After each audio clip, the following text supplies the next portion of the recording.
爆料啊，我最近其实上了个节目嘛，叫《追光吧哥哥》。哇！对，然后大家都是一起住嘛，然后我们三个人一个宿舍，我和刘维哥还有小东哥，陈晓东嘛。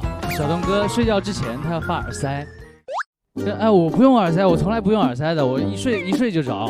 然后结果小东哥就发过来了，然后结果小东哥说：“我要睡了，弟弟们。”然后就开始睡了。我睡完之后，然后我跟刘伟哥。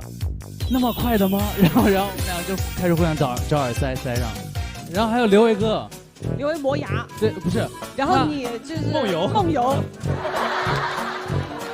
对，不是，他卸完妆之后没有眉毛，一是没有眉毛，二是冒蓝光，蓝光，对，蓝光，不是因为你确定不是因为头发反光吗？